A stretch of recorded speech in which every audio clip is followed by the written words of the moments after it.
Pourquoi regardons-nous aussi les investissements médias dans cette analyse de la nation des médias? On regarde les investissements médias parce que ça nous indique clairement l'importance que les annonceurs accordent à chaque média. Cette importance, ils l'accordent à la fois à cause de la portée de chacun et du temps passé sur chacun. Alors, c'est des facteurs qui les influencent, mais c'est aussi en fonction du rendement qu'ils obtiennent lorsqu'ils investissent sur chacun des médias. Le meilleur rendement qu'ils obtiennent, le plus qu'ils investissent. C'est pareil comme si on était en bourse. Essayons de faire un peu de sens dans ce tableau, cette jungle de lignes. Commençons de haut en bas, puis après ça de gauche à droite, très brièvement. Regardons le Canada pour commencer. On a quand même des données sur 30 ans. Ça nous donne une bonne courbe du temps, une belle perspective de qu'est-ce qui se passe sans s'attarder au changement drastique d'une année à une autre. La télévision, qui est en fait la deuxième ligne, la ligne bleue, a longuement été devancée par les quotidiens imprimés, côté revenus publicitaires. Donc, on voit déjà en 89, c'était le cas. Ils sont touchés quasiment en 95, mais se sont distancés. Et en fin de compte, en 2007-2008, ça a été le début de la dégringolade des quotidiens, qui a eu un petit pic en 2012, mais ça ne cesse de baisser depuis, alors que la télévision, elle, a connu des croissances importantes jusqu'en 2014, désolé. En 2015, on voit une baisse marquée et une certaine stabilité depuis, mais qui tend vers la baisse pour les prochaines années. Pourquoi? À partir de 2015, c'est l'explosion de la télévision intelligente. C'est l'apparition de Netflix, d'avoir accès à YouTube sur sa télé intelligente, que ce soit via une Smart TV, un Apple TV, un Roku ou une console de jeu même qui nous donne accès à tous ces contenus-là.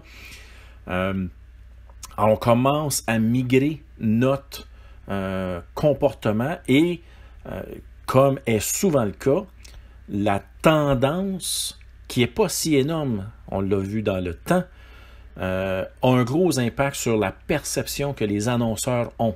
Alors, eux se disent « Oh, les gens s'en vont tous sur Netflix, alors on enlève notre argent de la télé, on s'en va ailleurs. » C'est pas exactement ça qui s'est produit, mais c'est du côté consommateur, côté comportement, mais c'est ce qui s'est produit côté dollar.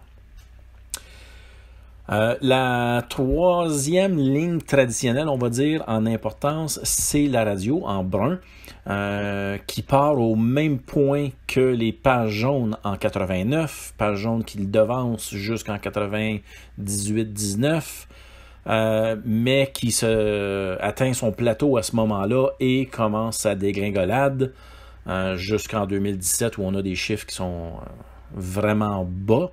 Bas étant plus bas que les dollars en vidéo numérique, plus bas qu'en magazine, plus bas que tout autre média, à part les répertoires et annonces classées, ce qui est les pages jaunes sur le web, et plus haut que la publicité sur courriel en ligne. Alors, c'est des catégories qui sont marginales. La radio, elle, a connu une croissance à partir du début 2000 qui a atteint une certaine stabilité depuis 2007, autour du 1,5 million. Ça varie, mais c'est assez stable, comme vous voyez. On est à 1,6 en 2018. On voit que les quotidiens, eux, ont commencé à chuter, comme on a mentionné plus tôt, depuis 2007-2008. Mais en ce moment, sont en dessous de la radio. Alors, le 5e média en importance. Alors, si on regarde à droite, les gros chiffres, le plus important, c'est la publicité de recherche le SEM, le Paid Search, la publicité sur les moteurs de recherche. 2,9 milliards de dollars uniquement en publicité texte dans les moteurs de recherche. Ça dépasse la télévision. Cette publicité-là, à 80%, c'est Google. Alors, vous pouvez facilement comprendre maintenant que Google, qui joue aussi sur le terrain de jeu de la publicité d'affichage, la deuxième ligne rose, ainsi que sur la vidéo en ligne, c'est un joueur extrêmement majeur. Il dépasse tout autre groupe média au pays et est de loin le plus important joueur. On voit que la publicité d'affichage, qui inclut ici pas juste les bannières, mais aussi les médias sociaux, donc la publicité native, elle est en 3e position, clairement devant la radio, clairement devant les quotidiens, qu'ils ont devancé en 2016, donc ça fait pas très longtemps. Tous les autres médias, comme on peut voir, sont en fluctuation et en baisse, à part la ligne turquoise OOH, qui est l'affichage extérieur, qui, elle, est en croissance constante. Depuis la fin des années 80, semble avoir atteint un certain plateau en ce moment, mais toutes les projections nous disent que ça va continuer à croître parce qu'elle se numérise. Alors, faisons comme on a fait avec le temps, regardons les dollars publicitaires numériques et divisons-les de différentes façons pour voir comment ça se décortique. Déjà, le tableau précédent, je vous l'ai divisé pour les dernières années. On voit que, encore en 2016, les données les plus récentes nous indiquent que l'ordi de bureau prime encore, ramasse la majorité des dollars devant les appareils mobiles. Par contre, la croissance, regardez-la, elle est vraiment du côté des appareils mobiles et on peut prédire qu'en 2017, s'ils ne sont pas nés à nez, le mobile va devancer l'ordi de bureau. Et on est parti pour la gloire à ce moment-là. La question du français versus le reste du pays, voyez que la croissance est importante, plus importante même au Québec qu'elle l'a été dans le reste du pays en 2016-17. Par contre, il faut noter que la part totale du français dans le total Canada, lui, est en baisse depuis le début. On peut clairement faire une relation entre les dollars francophones en télé versus le total, pour les quotidiens, pour les magazines, l'affichage, peu importe le média, on arrive presque toujours entre 21 et 22% de part. C'est pas le cas pour le web. Pour le web, au tout début, on était à 19%. Et aujourd'hui, on se situe autour du 14-15%. C'est en baisse.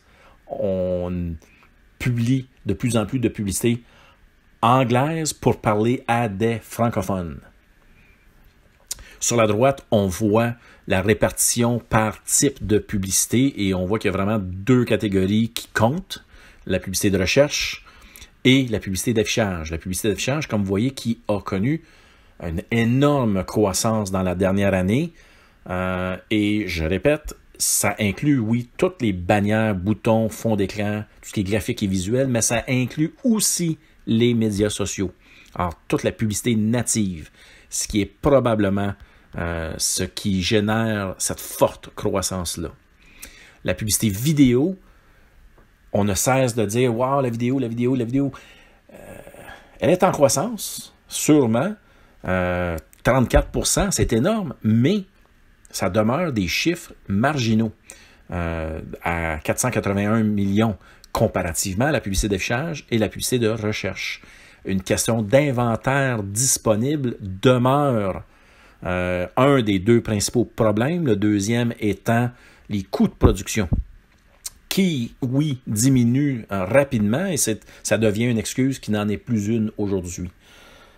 Mais toutes les autres catégories, comme vous voyez, annonces classées, courriel et consoles de jeux, ce sont des plateformes sur lesquelles on n'investit presque pas de dollars publicitaires. Alors, rapidement, si on regarde le Canada français, on voit essentiellement la même genre de comportement dans les dollars publicitaires. On voit que la télé et les quotidiens, le bleu pâle et l'orange, se chevauchent, se dépassent, se relancent année après année depuis 1996, mais que depuis 2013, les deux sont en forte baisse prononcée, ont atteint un mini plateau, mais c'est là où le web, qui était la première ligne verte claire, que j'ai cessé en 2008-9 pour reprendre par catégorie. Alors, on tombe dans le fuchsia, 580 millions, c'est la publicité de recherche, le SEM, qui dépasse déjà en 2015 la télé, les quotidiens, la radio, bref, tous les autres médias, et domine dorénavant largement. Suivi en 2018 de la télé et de très très près la publicité d'affichage, ce qui n'est pas le cas dans le reste du pays, mais pensez-y 2 minutes, la publicité d'affichage dont les médias sociaux, les bannières, s'en vient presque ex aequo avec la télévision. C'est énorme la nuance qu'on a là.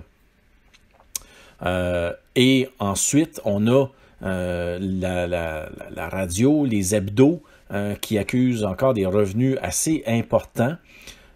Et puis, après ça, on tombe dans les autres médias, soit l'affichage qui est en constante croissance, mais relativement petite, la publicité vidéo qui frôle l'affichage extérieur, elle est en fulgurante croissance, les magazines et le courriel qui sont en baisse.